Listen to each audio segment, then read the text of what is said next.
Bienvenue pour cette deuxième escale littéraire organisée par Book Club le matin dans le cadre du programme Hors les murs du Salon du Livre.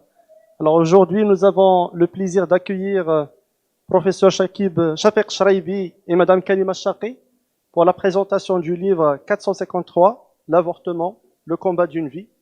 La modération sera modérée, la rencontre sera modérée par notre ami Aziz Bousta, que je remercie beaucoup. Et je vous souhaite une excellente rencontre. La parole est à toi, cher ami Aziz. Merci Sdi Ali. Bonsoir à toutes et à tous et merci de vous être déplacés pour cette présentation du livre présenté par mon ami, donc 453, L'avortement, le combat d'une vie, écrit par la professeure Kalima Shaqi, écrit par, pour et avec, bien sûr, Shafiq Shraibi. Alors pour cette question d'avortement, je ne veux pas monopoliser longtemps la parole, je suis là pour la distribuer, pas pour la monopoliser. Mais ce qui est intéressant dans ce livre, c'est que pour faire le tour de la question de l'avortement au Maroc, la question ô combien problématique, controversée et polémique de l'avortement au Maroc, c'est pas nécessaire, il n'est pas nécessaire de faire des centaines et des milliers de pages. En 90 pages, à peu près, Madame Shaqi et Shraibi ont fait le tour de la question d'une manière exhaustive. Il faut le faire en 90 pages, ça se lit vite, bien, et on a véritablement une vision d'ensemble, une vision globale de ce qu'est l'avortement, la question de l'avortement, la problématique dans ce pays, pourquoi l'avortement, pourquoi est-on pour, pourquoi est-on contre, pourquoi est-on les deux, pourquoi on passe d'un côté à l'autre.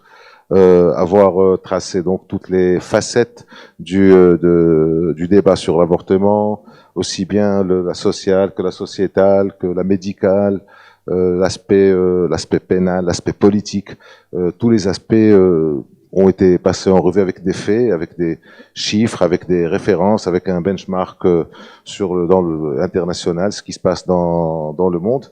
Et ce qui est intéressant aussi au niveau littéraire, c'est que en 90 pages, les auteurs sont arrivés à combiner 3 genres littéraires: l'entretien, question-réponse, puis les commentaires du professeur Shraibi sur ses propres réponses, et puis le narratif, la rédaction par la professeure Shaqi aussi sur ces questions qui ont été faites.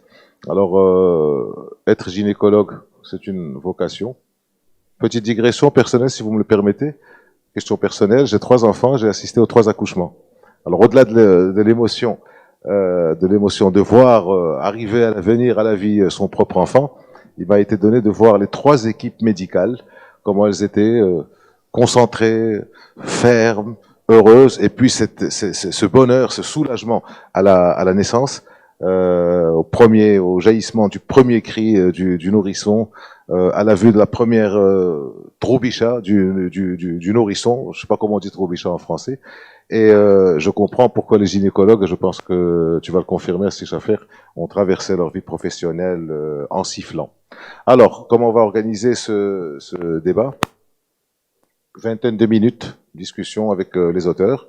Une vingtaine de minutes après, on va pas se prendre la tête avec le temps, mais on va quand même essayer de faire en sorte de tenir les délais. La parole sera donc à la très aimable assistance à laquelle il sera demandé d'intervenir, d'apporter son jugement, son commentaire, ses questions sans passion. Parce qu'il est très difficile de parler de l'avortement sans passion. Quand on est pour, on est passionné. Quand on est contre, on est passionné. Alors donc, on passe à la première partie du débat avec professeur Kalima Shaqi, qui n'est pas médecin, mais qui est électrochimiste. Tiens, qu'on dit électrochimiste. Et voilà, et on dit auteur ou la autrice?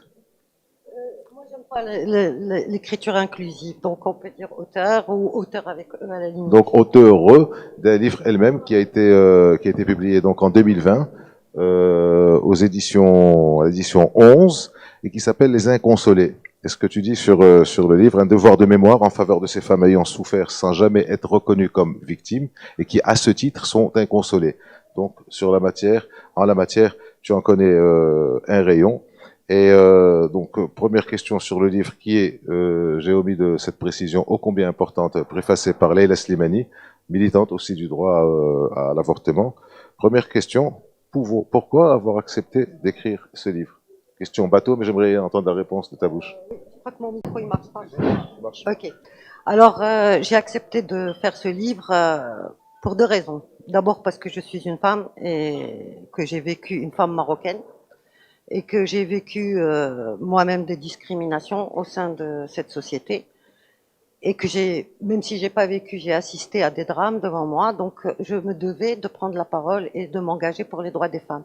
D'ailleurs, je comprends pas comment on peut vivre au Maroc en tant que femme et ne pas être féministe. Ça, c'est une question que je poserai aux femmes et que je voudrais qu'elles me répondent. Tant que nous vivons dans des discriminations, tant qu'on n'a pas l'égalité des droits, toute femme marocaine devrait militer pour obtenir ses droits. Ça, c'est pour la première question.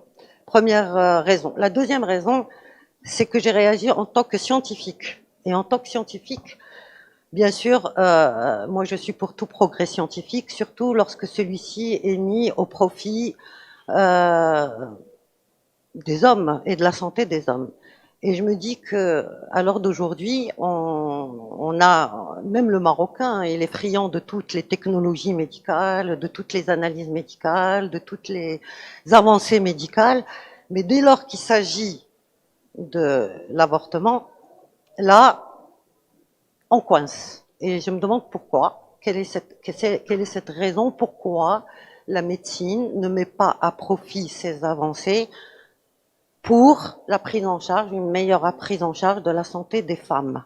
Ça, c'est la première question. Et ce qui m'a le plus interpellée, c'est quand j'ai lu la loi concernant l'avortement, et surtout lorsque, par exemple, le fœtus présente une anomalie fétale. Il y a des analyses maintenant très poussées, biologiques, radiologiques, qui permettent de poser un diagnostic avec pratiquement une 100% certitude. Et une fois qu'on a posé ce diagnostic, on dit au revoir madame, on vous laisse avec votre chagrin, votre peine, et on peut rien faire pour vous. Et ça, je trouve que c'est mettre le médecin lui-même face à une situation où il ne peut pas aider sa patiente, et on accule les femmes à avoir des grossesses non désirées. Et ça, je trouve que c'est inconcevable. Moi, en tant que femme, je réagis d'abord en tant que femme. C'est pour ça que peut-être qu'on en reviendra, j'ai une position un peu plus avancée, un peu plus extrême que le professeur Cheraibi, c'est-à-dire la santé des femmes, oui, mais l'avortement, ça doit être une décision prise par la femme, et elle a le droit de disposer de son corps, quelles que soient les raisons, médicales ou pas. Ce choix ne doit pas être débattu, et si nous, on ne sait pas, elle sait pourquoi elle ne veut pas garder cet enfant. Merci, professeur Charqui. C'est un vaste programme sur ce fameux droit à disposer de son corps. C'est pas moi qui dis ça, c'est le professeur L'Héritier, l'anthropologue française, qui disait que la source du problème de l'inégalité, c'était justement ce droit à disposer de son corps. Loin de moi l'idée de ne pas défendre le droit des femmes à disposer de leur corps, mais bon, peut-être que les hommes ne disposant pas eux-mêmes de la faculté de faire des enfants, peut-être qu'il va falloir trouver un équilibre entre les deux dans le respect de chacun les hommes qui étaient enceints, on ne serait pas là aujourd'hui. Le problème, il y a longtemps qu'il serait résolu. C'est que ça manque beaucoup de réflexion. Ouais. Alors, question à toi, c'est Chafir. Tu es retraité, très jeune retraité d'ailleurs, on voit bien, tu as traversé tes 30 ans, 35 ans de métier, entre la maternité, entre l'université, dans la difficulté et l'adversité aussi. Et voilà qu'il y a ce bouquin que tu coécris. Alors c'est une prolongation, une perpétuation, une autre forme de ta lutte pour l'avortement. Bien, je voudrais d'abord remercier tous mes amis d'être là pour la présentation de ce petit livre. Et je voudrais aussi te remercier, toi Aziz, de t'être déplacé de Casablanca spécialement pour modérer cette séance sur justement ce bouquin qui est le 453. Tout le monde va se poser la question pourquoi 453 et donc l'avortement. Et 453, c'est l'article de loi pour lequel je milite depuis des décennies. Pour justement, c'est le seul article que je demande à ce qu'il soit amendé, à ce qu'il soit modifié, parce que c'est le seul article dans le code pénal marocain, parce que depuis l'article 449 jusqu'à 457, ça ne fait que punir l'avortement. Il n'y a que le 453 qui, lui, donne le droit à l'avortement. Il dit l'avortement n'est pas puni lorsqu'il vise à sauvegarder la vie ou la santé de la femme. Et la santé de la femme est pas seulement la santé physique, comme c'est compris par tout le monde, mais c'est une santé telle que le définit l'OMS, c'est une santé physique, psychologique et sociale. Donc quand une femme est menacée dans une de ces trois composantes, il faut qu'on ait le droit de lui faire un avortement dans les règles de l'art. Parce que de toute manière, une personne qui a une grossesse fortement non désirée va de toute manière aller, qu'il y ait loi ou pas, et d'ailleurs je dis toujours, trop de lois tue la loi, qu'il y ait loi ou pas, elle va aller se faire avorter de façon clandestine. Et clandestine veut dire que ça ne sera pas fait dans les règles de l'art de la médecine, et donc elle s'expose à des complications gravissimes, voire mortelles. Donc, c'est pour cela que je voulais que ce livre soit intitulé le 453, parce que c'est l'article sur lequel il faut qu'on travaille. Je voudrais revenir sur le contexte, comment je me retrouve avec Karima Sharqi à coécrire ce livre. Il m'a été offert son livre qui s'appelle Les Inconsolés par ma fille, qui est là, et qui elle-même est une grande féministe. Et Les Inconsolés, effectivement, retracent tout ce que subit la femme marocaine dans ce pays. Tous les drames qu'elle subit, véritablement. Elle me l'a offert, je l'ai lu, je l'ai beaucoup aimé, donc je ne connaissais pas Karima Sharqi, je l'ai contacté, je lui ai dit, est-ce que ça t'intéresserait d'écrire avec moi quelque chose sur l'avortement? Sans hésitation, elle a dit OK, et donc nous nous sommes retrouvés plusieurs fois, à plusieurs reprises, et donc nous avons fait des débats tous les deux. Elle a sa position, moi j'ai la mienne, effectivement. Elle a sa position, elle est beaucoup plus avancée dans... Je le suis aussi, mais je ne le dis pas, je ne peux pas le dire. Moi, je vais avec la société. Nous sommes en train de vivre dans une société qui est encore conservatrice. C'est une société qui continue à penser justement que c'est haram, alors qu'il y a énormément de choses que les gens ne savent pas et que véritablement, il faut qu'on y réfléchisse réellement. Moi, j'y vais crescendo. Je ne veux pas, du coup, mettre le pied dans la mare et dire « Oui, avortement pour tout le monde, on n'en parle pas ». Non, je sais qu'on va me tirer dessus. Mais moi, je suis médecin et je passe par le volet santé. Moi, je veux préserver la santé de la femme. Je ne veux pas que des femmes meurent. Vous avez vu, ne serait-ce que cette année, combien de jeunes filles sont mortes à cause de l'avortement clandestin, parce qu'elles ont été le faire en dehors d'un milieu médical. Elles ont été le faire par des charlatans ou par des faiseuses d'anges ou par n'importe qui, et qui finalement sont mortes. Il y a encore, à ce moment, il y a des médecins qui pratiquent l'avortement, certes, mais ça sauve des vies malgré tout. Parce que, qu'est-ce que vous voulez? En ce moment, il y a un médecin qui vient d'être arrêté à Meknes, il est en prison, il a 73 ans. Il a eu le tort ou le courage, je ne sais pas quoi dire, de faire cet avortement. Et il se trouve maintenant en prison. Et c'est pas le seul. 76 personnes actuellement sont de toute manière, ils sont poursuivis en justice pour soit qu'ils soient incarcérés, soit au moins poursuivis en justice pour l'avortement. C'est vraiment dramatique et c'est malheureux. Donc je ne veux pas prendre la parole pendant longtemps, mais certainement il y aura des questions parce que je voudrais vraiment que tout le monde soit sensibilisé. Nous avons fait des centaines de conférences pour justement sensibiliser la société à ce drame, à cette problématique de grossesse non désirée. La grossesse non désirée, n'importe qui peut y tomber dedans. On peut même prendre, imaginez-vous, on peut même prendre toutes les méthodes de contraception possibles. On peut même faire une ligature de trompe et pourtant tomber enceinte. Pilule, on tombe enceinte. stérilée en tombant enceinte, injectable en tombant enceinte, avec n'importe quel... Qu'est-ce qu'elle peut faire, cette femme? Ou bien celles qui sont violées, etc., etc. Je sais bien que tu es intarissable, c'est une passion. Professeur Chaudry aussi, certainement. Donc moi, j'aurais peut-être, au lieu de mettre 453, mettre ces chiffres, 250 000 avortements clandestins par an. 300 000 même avortements clandestins par an. Et encore, j'ai pas tout calculé, j'ai pas compté les week-ends. 300 000 avortements clandestins par an, 50 000 enfants nés hors mariage, à ce qu'on sait, d'après Aïcha Chenna, Allah yarhamha, 24 nourrissons jetés, trouvés dans la rue, ce qui fait à peu près 9 000, on va dire 10 000 par an. Avec tous ces chiffres, professeur, pourquoi la classe politique ne change pas, ne bouge pas? Et pourquoi surtout la société n'est pas interpellée par ça? Qu'est-ce qu'il faut de plus?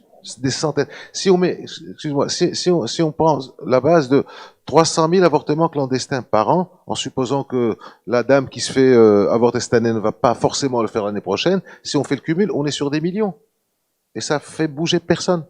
Absolument. Déjà, et on en parle dans le Je vais livre. vous demander à tous les deux des réponses courtes, s'il vous plaît, parce qu'après, il y a les questions. Oui, écoutez, moi, en tant que scientifique, quand j'entends ces statistiques, je voudrais qu'elles soient confirmées ou infirmées par le ministre de tutelle, à savoir le ministre de la Santé, doit publier ces statistiques et en informer la population. Peut-être ils n'ont pas fait leur travail correctement pour pouvoir informer et dire quels sont les chiffres réels. Même si, dans le cas de l'avortement clandestin, quand c'est clandestin, on peut pas savoir. Mais on peut quand même, dans certains pays, ils arrivent à estimer, en estimant les conséquences, pas les nombres d'avortements clandestins, les conséquences des avortements clandestins, c'est-à-dire les femmes qui arrivent à la maternité ou dans des hôpitaux avec des conséquences dues à un avortement clandestin. Ça, ils peuvent le chiffrer, ils peuvent l'estimer.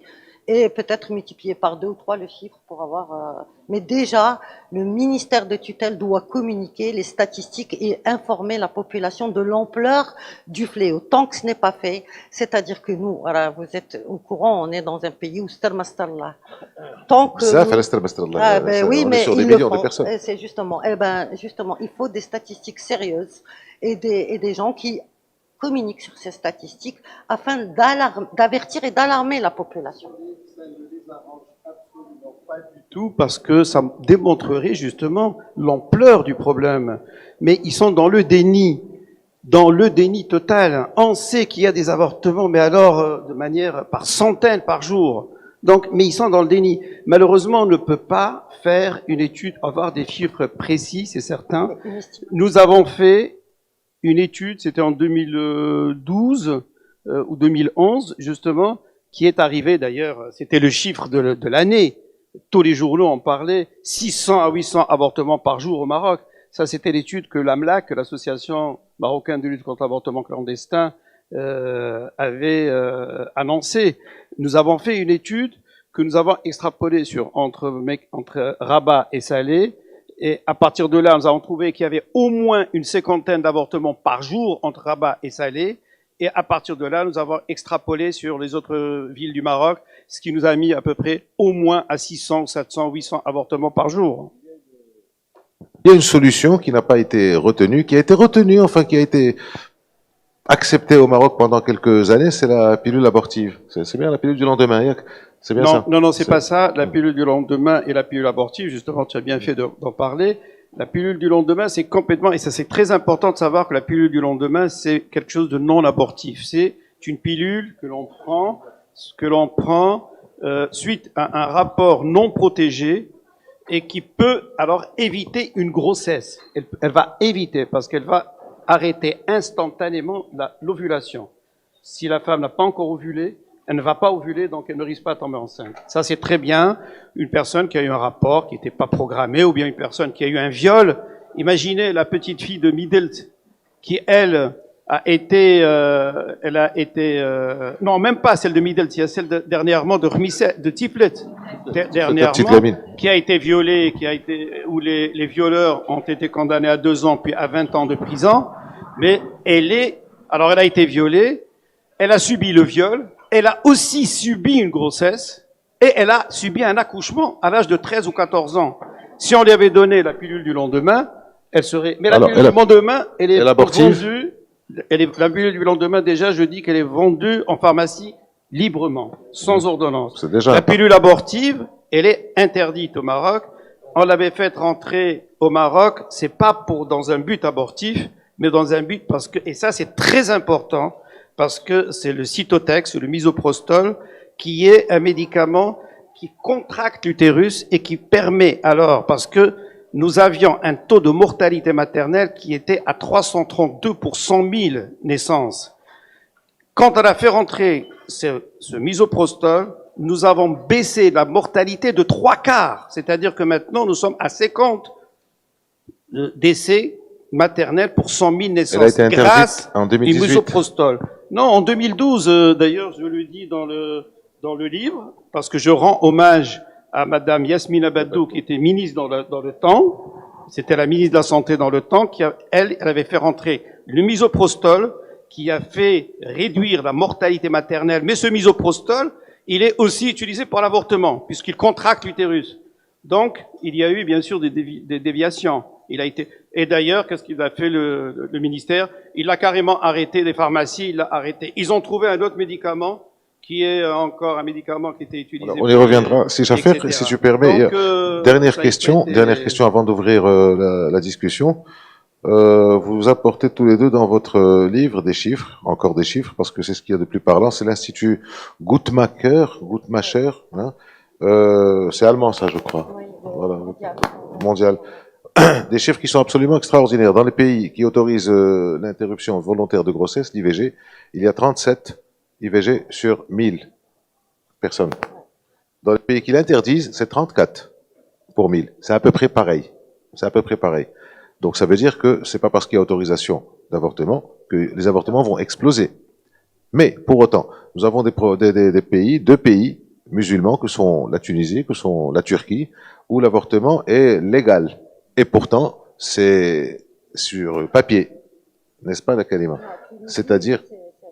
Non, mais est-ce que c'est véritablement ma question, c'est que malgré ces chiffres-là, malgré le fait que ce soit autorisé, que ce soit légal en Tunisie, est-ce que ça se fait d'après ce qu'il y a dans le livre, d'après ce que... en charge par la sécurité sociale. Il y a des résistances, en fait. Non, en fait, pour la Turquie, c'est légal, puisque c'est effectivement il y a l'accès à l'avortement. Simplement, lorsque Tayyip Erdogan a parlé en son nom, disant qu'il était contre, et que les institutions publiques n'allaient plus prendre en charge les avortements, l'accès à l'avortement, eh bien les gens pensent que cette loi, ils sont revenus. Mais non, c'est juste Erdogan qui était contre, qui a donné son avis, mais en tant que président, il n'a pas changé la loi, parce qu'il ne peut pas changer la loi. Mais les gens ont l'impression qu'ils n'ont pas accès à l'avortement. Et c'est ça, c'est un petit peu ça, c'est la non-information des femmes sur leurs droits à la santé. Et je pense que même si, il y a des gens qui pensaient que, et on en a parlé avec le professeur Charibi, que il y a quelques années, l'avortement était totalement légal lorsqu'il s'agissait d'un couple marié. C'est-à-dire, ça se faisait tellement que c'était naturel avec l'autorisation du mari que les gens pensaient que c'était légal. Alors que, en fait, ça ne l'est pas du tout. C'était juste que les médecins le faisaient parce que, bien sûr, avec l'accord du mari, mais la loi n'a jamais changé. Elle a toujours été contre. C'est Jaffer? Oui, malheureusement, nous sommes un des pays les plus restrictifs en matière d'avortement. Parce que, je ne sais pas, moi je ne comprends pas qu'on puisse laisser les bars ouverts, les casinos ouverts, des choses qui font mal à la population, qui font mal aux gens, alors que sauver des vies de personnes qui sont en détresse de grossesse non désirée et ne pas l'accepter, ça c'est quelque chose de complètement aberrant, véritablement. Et je voudrais dire également qu'il n'y a pas que la Tunisie ou la Turquie, mais il y a beaucoup d'autres pays. Il y a le Bahreïn aussi qui a ouvert. J'ai eu l'occasion d'assister il y a 4 ans à Dakar, un séminaire sur l'avortement. Il y avait dans le temps que 2 pays africains qui étaient justement la Tunisie et l'Afrique du Sud, où c'était complètement libre. Aujourd'hui, il y en a au moins 8 pays.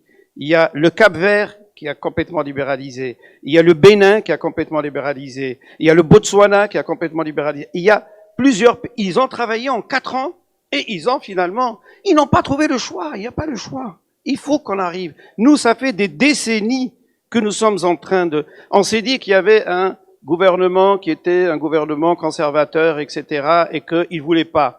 Finalement, et il y a eu même, comme vous le savez, il y a eu, Sa Majesté lui-même a intervenu et il y a eu un débat national en 2015 pour ça et un projet de loi avait été adopté en 2016 et qui, hop, il est rentré dans le Parlement, on n'en entend plus parler. Maintenant, il y a un nouveau gouvernement beaucoup plus libéral qui est en train de, on s'est dit que ça allait venir, mais maintenant ça fait 1 an et demi que ça ne vient toujours pas.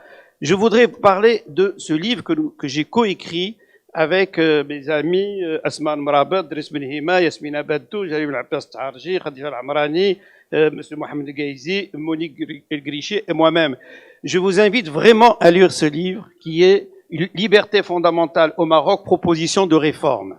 Nous proposons des réformes pour toutes sortes de libertés fondamentales en nous appuyant sur ce que disent les théologiens, ce que disent chaque chose, chaque réforme que nous proposons, nous avons consulté les théologiens, nous avons consulté les gens dans le domaine et nous avons fait des propositions de réforme suite au discours de Sa Majesté de juillet 2022 où il demandait que le code de la famille devait être revu et devait être rediscuté, que devait être réformé. Eh ben, nous avons fait, et je vous invite à lire ce livre qui est très, très, très intéressant en matière de liberté fondamentale. En fait, dans ce pays, le problème qui semble exister, c'est que nous avons des structures à 2 étages entre une classe politique qui a les yeux sur les élections et sur les urnes, et donc qui a peur d'une société qui est conservatrice et qui est résistante, parce que même, j'ai été chercher, je suis un bon élève, j'ai pas lu que votre bouquin, j'ai été chercher en Turquie et en Tunisie, il y a de la résistance, il y a beaucoup de résistance sociale, au niveau des médecins du public, au niveau des médecins du privé, et donc nous avons cet écart entre cette société politique et la société civile qui, elle, peut être convaincue, mais qui peut-être manque de militantisme, ou peut-être manque d'action, peut-être manque de niaque, ou de courage, tout simplement, et que donc c'est une question de temps, mais on va ouvrir les questions à l'Assemblée, à la nombreuse assistance, pour des commentaires courts, pour des questions courtes, pour des points de vue aussi courts.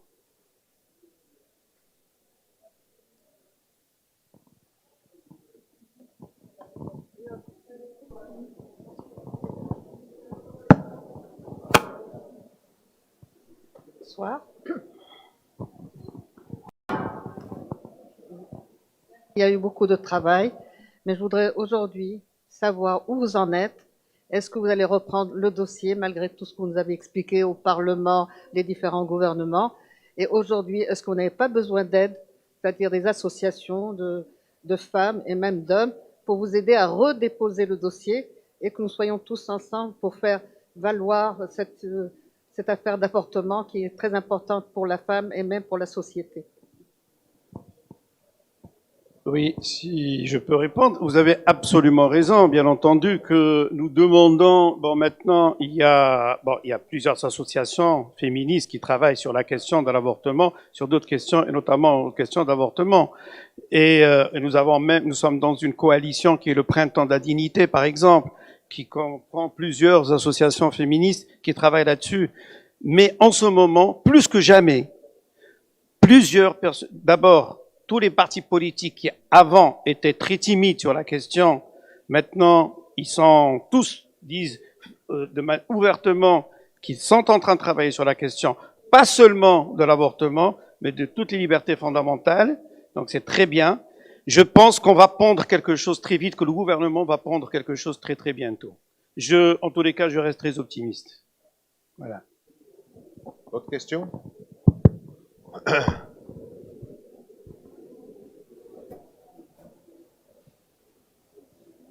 Ça m'étonne, ça, qu'il n'y ait aucune question. Ça m'étonnait aussi. Bonsoir. Bonsoir à Madame Karima, professeur Shraibi, merci pour cette opportunité. Je me présente Badia Arghaï. Je suis aussi membre de AMLAC, du bureau exécutif de AMLAC, et ce combat qui date depuis très très longtemps. Donc déjà moi, je l'ai connu, je l'ai un peu vécu quand j'étais encore au centre Lamrim aux années 90, et nous avons vécu de tristes constats avec l'arrivée par jour de bébés abandonnés, que ce soit au niveau de la maternité. Et c'est là où j'ai rencontré et connaître le professeur, et là c'était aberrant. Aujourd'hui, c'est pas une question que je pose, ou c'est plus mêler encore plus la société civile, je pense, avec la sensibilisation au quotidien. C'est vrai, nous faisons souvent de très grandes, c'est-à-dire démarches, que ce soit au niveau du débat national qui a eu lieu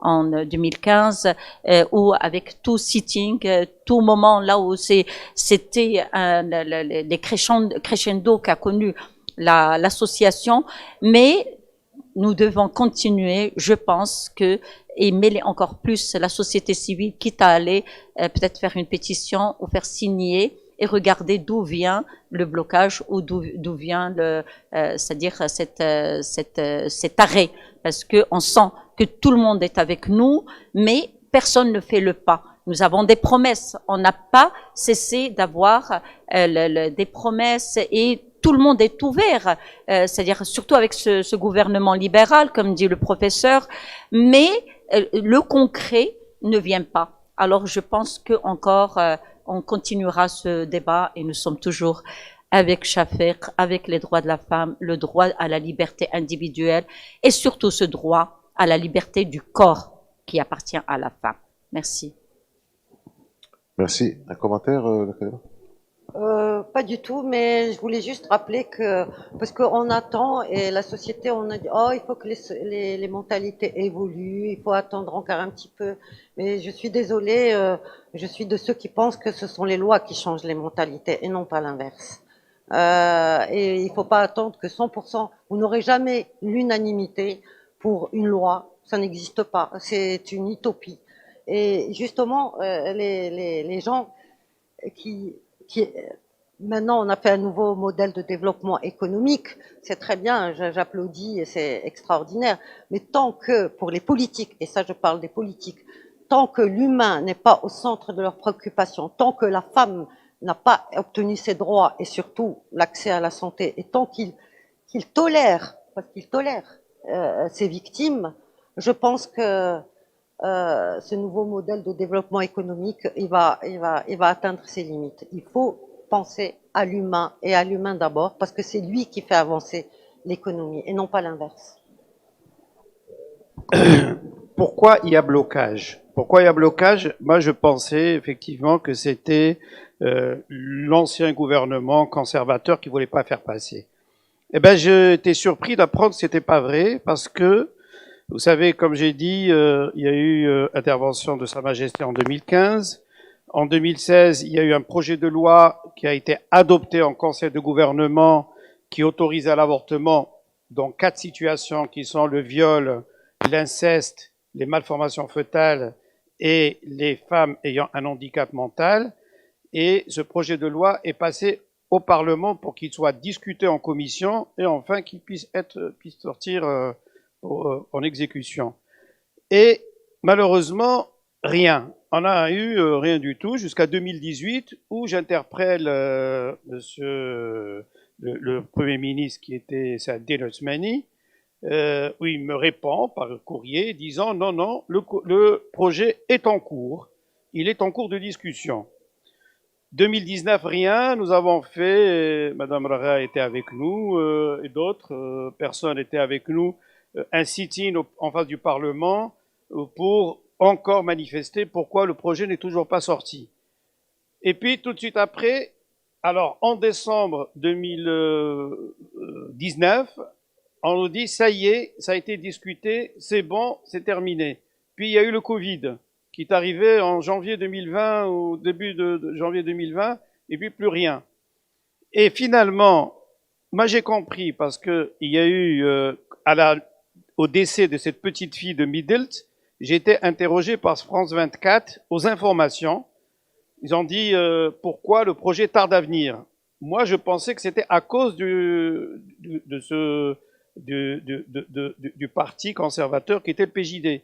Tout de suite après, Saad El-Othmani, tout de suite après mon intervention en direct sur France 24, Saad El-Othmani qui m'appelle, qui me dit « Mais c'est pas vrai ce que vous dites, du tout.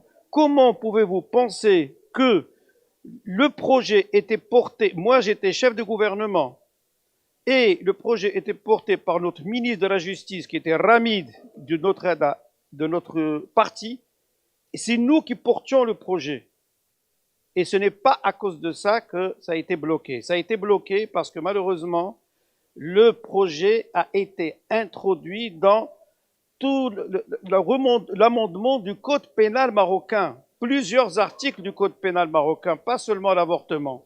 Ce qu'ils disent en général, pour tous les projets de loi qui doivent évoluer. C'est vrai, parce que je me suis renseigné au niveau des commissions de la justice qui ont travaillé sur ça, sur la refonte du code pénal, et m'ont dit qu'effectivement, plusieurs articles du code pénal devaient être discutés, et que finalement, ça a bloqué sur un article. C'est ce qu'il m'a expliqué. M. Saad El-Othmani lui-même m'a dit que ça a été bloqué sur le Fasad al-Mali, un article qui a bloqué, et finalement, c'était la loi du tout ou rien, soit qu'on fait tout passer, soit qu'on ne fait rien passer, et c'est pour cela que, finalement, c'est pas encore passé. Je suis naïf, et j'y crois. Non, c'est ce que je disais, c'est la solution de facilité, parce que c'est ces fameux articles sur l'enrichissement illicite qui bloquent tout. Quand on parle des libertés individuelles, 489, 10 et 11, c'est l'enrichissement illicite qui bloque tout. Quand on parle de n'importe quel article sur n'importe quoi, c'est toujours l'enrichissement illicite qui bloque tout. Donc là qu'il a bon dos, l'enrichissement illicite, ce qui est d'ailleurs enfin ça c'est un autre problème. Alors, je vais lire un passage qui aurait été risible et comique s'il n'avait été dramatique. C'est toi qui parles. Plus récemment, j'avais rendez-vous avec le ministre de la Justice actuel, M. Ouhebi, là il fait, en passant. J'ai demandé au président du Conseil de l'Ordre des médecins et au président de la Société royale de gynécologie et d'obstétrique de m'accompagner. Ils ont accepté, mais aucun d'entre eux ne s'est présenté au rendez-vous le jour J. C'est malheureux, absolument, parce que c'était justement lors d'une émission avec vous, c'est Aziz, je crois que c'était le débrief, l'émission sur Média TV, et c'est vous qui m'avez interpellé, me disant que pensent vos pères, est-ce qu'ils vous soutiennent? Je lui ai dit, ah tiens, c'est une bonne chose. Je vais bientôt voir le président du Conseil national de l'Ordre des médecins et je vais voir aussi le président de la société savante qui nous représente, nous gynécologues, qui est la Société royale marocaine de gynécologie obstétrique. On avait un congrès à Djadida, je les rencontre, je leur dis, mardi prochain, j'ai rendez-vous avec M. Ouavi, je voudrais que vous veniez avec moi pour me soutenir, pour lui dire, oui, nous avons un problème avec l'avortement et il faut absolument que... Eh ben, ok, très bien. Le jour J, j'appelle, personne ne répond. J'envoie des messages, personne ne répond. Et véritablement, c'est vrai que malheureusement, Madame a demandé est-ce qu'il y a des soutiens des associations féministes, est-ce qu'il y a des soutiens de la société civile, est-ce qu'il y a des soutiens de nos confrères? Certains oui, mais la majorité n'osent pas se prononcer parce qu'ils ont peur de se faire étiqueter comme avorteurs. Moi, je vous le dis, je ne veux pas faire d'avortement. Tous les jours, je reçois des messages dans mon téléphone. Monsieur, sauvez-nous, on veut faire avortement. Je leur dis, écoutez, vous tapez à la mauvaise porte. Je suis président de l'association marocaine de lutte contre l'avortement clandestin. Moi, je voudrais libéraliser l'avortement. Je voudrais qu'il soit fait à ciel ouvert, dans les bonnes conditions de la médecine. Mais si j'encourage la clandestinité, ça n'en finira jamais. Donc voilà, il faut que véritablement que l'avortement soit fait par des médecins dans un bloc opératoire, avec une asepsie, avec une anesthésie, avec tout, et par un spécialiste, médecin spécialiste. Parce que quand on voit la mortalité ou la morbidité en rapport avec l'avortement entre les pays où c'est légal ou les pays où c'est illégal, eh ben on voit qu'elle est multipliée par 100 par rapport à d'autres pays. Les pays où l'avortement est légalisé, ou les pays avancés, déjà le taux de mortalité chez eux, maternelle, il est seulement de 5 pour 100 000. Nous, on était à 332, maintenant nous sommes à 50 pour 100 000. Et l'avortement est responsable de 13% de cette mortalité. 13% de la mortalité maternelle est due à l'avortement. Dans ces pays-là, étant donné que l'avortement est libre, qu'il est fait dans les règles de l'art, il n'y a pas de mortalité en rapport avec l'avortement parce qu'il est bien fait. Voilà, donc je ne sais pas pourquoi on se ferme les yeux sur des questions de santé maternelle. Moi, je milite pour la santé, parce que je sais que si je dis le choix du corps, ça ne passera pas encore dans notre pays, malheureusement, parce que il y a encore une catégorie sociale qui, elle, pense autrement, différemment de nous. Je comprends, je respecte. C'est pour cela que je dis qu'il faut les sensibiliser, il faut qu'ils comprennent. Et puis je me dis, je passe par le volet santé, c'est l'article 453, volet santé. À ce moment-là, il n'y a rien à redire. Le théologien ou le ne pourra jamais dire là, tu peux pas. J'ai dit, écoutez, moi, j'interviens pas dans la religion, j'interviens pas dans vos fatwas, mais vous ne pouvez pas intervenir dans la santé. La santé, c'est moi qui m'en charge. Vous vous chargez du côté religieux et du côté, et chacun fait son boulot. Voilà. Je voudrais juste intervenir sur la notion de disposer de son corps. Moi, je pense qu'après la période du Covid, les anti-vax, quand je les ai vus défiler en disant ma liberté, mon corps, et des femmes voilées qui réclamaient la liberté sur le droit de disposer de son corps, je crois que c'était à ce moment-là qu'il fallait demander l'amendement de l'article 453. Quand ils ont compris que leur corps leur appartenait et qu'ils avaient le droit de refuser le vaccin, c'était tout à fait leur droit. Et franchement, je me suis dit, si après ça, les mentalités ne changent pas, qu'ils ont pris conscience qu'ils avaient un corps et que personne ne pouvait les contraindre à faire un acte qu'ils refusaient, mais malheureusement, ce changement n'a pas perduré. Rien n'est moins évident, la Karima, parce que parfois on marche sur la tête. Parfois, celles et ceux qui défendent le droit à la vie sont les mêmes qui défendent la peine de mort, le maintien de la peine de mort. Absolument. Donc là, on est parfois sur des anomalies qui sont assez... la vie, hein. Moi, je trouve que nous sommes pro-life, mais nous ne défendons pas uniquement la vie in utero. Nous, on défend la vie en général. On défend la vie de cette femme. On défend la vie de cet enfant à naître. Et nous voulons qu'il soit désiré. Et c'est ça la vraie vie. C'est pas la vie, une vie potentielle in utero qui n'est. Nous défendons la vraie vie, je pense.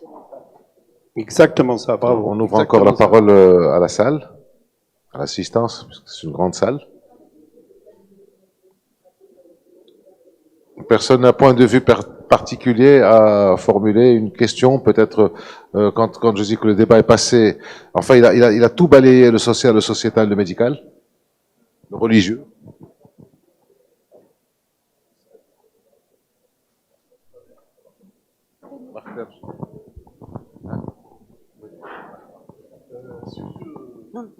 Dans un but non lucratif. Il faut bien préciser ça. Non, mais ça Et peut il faut être préciser lucratif ou encore pas des lucratif. grossesses incestueuses. Oui, le lucratif ou pas lucratif. De toute façon, vous savez, tout ce qui est clandestin coûte cher. C'est normal, parce qu'ils prennent un risque. Prenez un paquet de cigarettes qui fait maintenant 30 dirhams, rendez-le clandestin, il va coûter 300 dirhams ou 500 dirhams. C'est normal, tout ce qui est clandestin coûte cher. Et là, ça coûte cher. Et beaucoup de cabinets, oui, pratiquent l'avortement. Oui, c'est heureusement qu'ils sont là, il faut dire aussi, parce que ils vont aller, ces personnes-là vont aller se faire avorter dans de mauvaises conditions, et qui vont en pâtir, soit avoir une morbidité grave, soit peut-être en mourir. Donc oui, mais il y a le côté lucratif peut-être, mais parce qu'ils prennent des risques.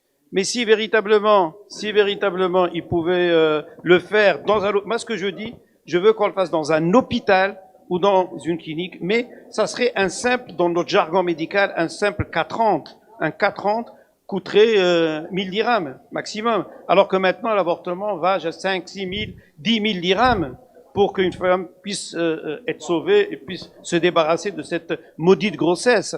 Donc véritablement, c'est malheureux. On voit qu'il y a toutes les conséquences désastreuses des grossesses non désirées. Les conséquences désastreuses, c'est l'avortement avec ses conséquences dont j'ai cité et ses complications, et dans le livre, vous allez voir des témoignages que j'ai vécu de femmes qui se sont faites avorter clandestinement et qu'est-ce qu'elles ont subi. Il y a celles qui vont vers le suicide. J'ai vu beaucoup de jeunes filles en tentative de suicide et qui, malheureusement, quand on les a examinées, on a trouvé qu'elles étaient enceintes. Les jeunes filles qui sont jetées dans la rue par leurs parents quand ils ont appris qu'elles étaient enceintes. Les crimes d'honneur, ils existent encore au Maroc. Les crimes d'honneur existent. Des jeunes filles qui ont été tuées par leur père ou par leurs frères parce qu'elles étaient enceintes. Il y a les médecins qui sont en prison actuellement. On a des médecins actuellement en prison parce qu'ils ont pratiqué l'avortement. Et enfin, ce qui est encore plus grave que tout ce que j'ai dit, c'est les enfants qui soit tués, donc les infanticides, ou bien les enfants abandonnés soit dans les orphelinats, soit dans les rues. Et nous voyons malheureusement ce paysage que l'on voit dans les carrefours où de jeunes ou des garçons ou des filles à 8, 9 ans, 10 ans sont en train de mendier, ils n'ont absolument aucune éducation, aucune santé, rien. Que voulez-vous attendre de ces enfants qui ont une haine pour leurs parents qui les ont abandonnés et une haine pour cette société qui les a abandonnés aussi? Qu'allons-nous attendre de ces enfants pour l'avenir? Ça va être véritablement des véritables dangers pour eux-mêmes et pour la société. C'est malheureux à dire, hein. Sauf exception, bien entendu, qu'il doit y avoir des exceptions. Oui, s'il vous plaît. Vous avez consulté les religieux et des théologiens. Quelle est leur position? Qu'est-ce qu'ils disent et sur quoi ils se basent? Sur le Coran, sur quoi Écoutez, leur interprétation. Je ne sais pas si vous avez regardé d'ailleurs c'est par lequel le documentaire par lequel le scandale arriva. C'était en 2014 où nous avons fait une grande envoyé spécial de France 2 qui était venu à l'hôpital puisque j'étais chef de service au niveau du CHU de Rabat. Nous avons fait un grand documentaire de 45 minutes, envoyé spécial de France 2. Et suite à ça, ça a fait un bruit dingue. Tout le monde, c'était... Et votre question, c'était, vous m'avez dit... Oui, alors, et dans ce documentaire, il y a une grande personnalité religieuse qui était Moulay Ahmed Al-Khablichi, qui est Boudir Dar Hadith Hassaniya, qui a bien dit, et il a dit, il n'y a rien qui autorise, il n'y a rien qui interdit. Et c'est vrai, quand on va chercher dans le Coran ou dans le Hadith il n'y a rien qui parle d'avortement. Rien. Si je peux me permettre, je peux donner deux. كاين واحد ولا تقتلوا أولادكم خشية إملاق. أولادكم, vos enfants. Il dit pas vos embryons. Ne tuez pas vos embryons. Il dit أولادكم خشية إملاق. Alors, on ne parle pas d'enfants. Et il n'y a rien qui dit n'avortez pas. Et il dit la taqtulu an-nafs allati harrama Allah illa bil haqq. Ça c'est les deux seuls nafs là encore. De quel nafs on parle? Nafs, on est nafs, c'est de nos faux, si cette nafs. Pour moi, c'est comme ça. Mais chacun peut interpréter la chose. On l'interprète par l'âme. Mais l'âme, là encore, qui sait quand est-ce que l'âme est inscrite dans la personne, dans l'être humain? Donc, jusqu'à présent, il n'y a rien, mais il y a des interprétations. Il y a ceux qui sont complètement contre, il y a ceux qui sont très modérés, mais la majorité sont quand même modérés. C'est que quand il y a le haja ou le daroura, le haja, on peut aller jusqu'à 4 mois. Le haja jusqu'à 2 mois. Le daroura jusqu'à 4 mois, on peut aller jusqu'à l'avortement. Merci. On a fait beaucoup de débats, beaucoup de conférences et beaucoup de débats en 2015, puisque après l'intervention de Sa Majesté, bien sûr, alors là, on a fait des centaines de débats, mais alors avec tous les courants islamiques. les salafistes, les wahhabistes, tout ce que vous voulez mais il n'y en avait pas qui étaient vraiment farouchement et catégoriquement contre. Ils étaient relativement ouverts à la question. Je dis bien relativement. Les malformations fœtales, bien sûr, comme... Non, il n'y a rien, il n'y a pas de texte en cas de malformation fœtale, il n'y a rien dans le Coran ou dans le hadith qui parle de l'avortement. Rien, absolument rien du tout. Rien. Donc, on n'en parle pas. Alors, les médecins se retrouvent devant parfois des dilemmes. Petit passage assez poignant du livre, là où tu narres les différents cas. Donc, c'est celui d'une femme qui est venue pour mettre fin à une grossesse non désirée. Je lui ai expliqué que la loi n'autorisait l'avortement que si la vie ou la santé de la femme était en danger. D'accord, me répondit-elle. Je vais donc aller intenter à ma vie pour que vous puissiez intervenir. L'après-midi même, elle revient aux urgences avec une hémorragie grave suite à l'introduction d'une aiguille à tricoter dans son utérus. Maintenant, me dit-elle, vous pouvez m'aider. Alors les médecins, comment ils se retrouvent dans ce dilemme entre non-assistance à personne en danger, je ne connais pas les termes techniques, je ne suis pas médecin, mais elle est en danger, donc s'il ne lui prête pas assistance, il peut être poursuivi, le médecin peut être poursuivi, mais s'il lui prête assistance, il sera poursuivi quand même. L'ordre des médecins, il ne bouge pas?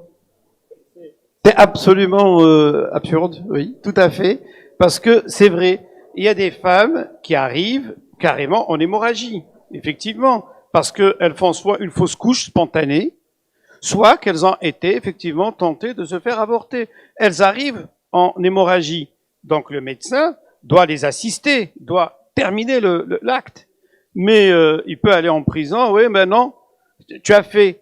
Parce que normalement, on dit que quand vous voulez arrêter une grossesse, il faut d'abord le consentement du mari et il faut aviser le médecin-chef de la préfecture. La femme a le temps de mourir et d'aller en cimetière avant qu'on puisse lui faire son avortement. Donc, c'est complètement ridicule effectivement, non-assistance. Si je dis, ah non, moi je peux pas la toucher alors qu'elle est en train de saigner, elle est en train de se vider de son sang, ou bien, je fais l'acte, et à ce moment-là, on va tomber dessus. Pourquoi tu as fait l'acte? Tu n'avais pas le droit de faire là. Et encore, on ne croit pas le médecin qui dit elle est venue en hémorragie. Ils disent non, tu l'as avorté. Tu as fait l'avortement, donc tu vas en tôle. Et ça, je trouve ça complètement... C'est malheureux, mais comme tu dis, c'est Aziz, il faut que les médecins se soulèvent. Il faut qu'ils s'indignent. Il faut qu'ils se soulèvent. Et que disent, c'est pas possible, on peut pas. D'ailleurs, souvent j'ai dit ça. J'ai dit, les médecins, arrêtez tous de faire l'avortement. Et vous allez voir qu'ils vont venir supplier pour que l'avortement soit fait. Parce qu'ils vont voir tout ce qu'il y a comme conséquence en rapport avec l'avortement clandestin ou avec celle qui n'arrive pas à se faire avorter et qui va enfanter d'un enfant qu'elle va jeter dans les rues. Donc arrêtez et vous verrez que on va venir nous supplier de faire les avortements. Mais bon, malheureusement, il faut qu'il y ait une solidarité entre tout le monde pour que les choses puissent se faire. Mais il n'y a pas assez de solidarité. Il y a un cas qui est assez intéressant. Il faut trouver des solutions, il faut avancer, il faut trouver des solutions. Apparemment, on patauge, on patine, on piétine et on fait du surplace. Le cas d'Israël, je le dis encore, le cas d'Israël est intéressant. Question à toi, la Kalima. L'avortement était autorisé après approbation d'un comité d'experts médicaux et sociaux pour la femme non mariée âgée de 17 à 40 ans. Bon, avant 17 et après 40 ans, je crois que la situation est claire, mais entre 17 et 40 ans, mettre des comités sociaux, des comités médicaux qui seraient là et qui discuteraient et qui prendraient une décision, qui aideraient à prendre la décision. Apparemment, tu m'as dit que ça a évolué, mais déjà, c'est une idée, c'est un bon départ pour traiter au cas par cas. Ben, s'il le faut, ça prendra du temps, mais ça sauvera des gens.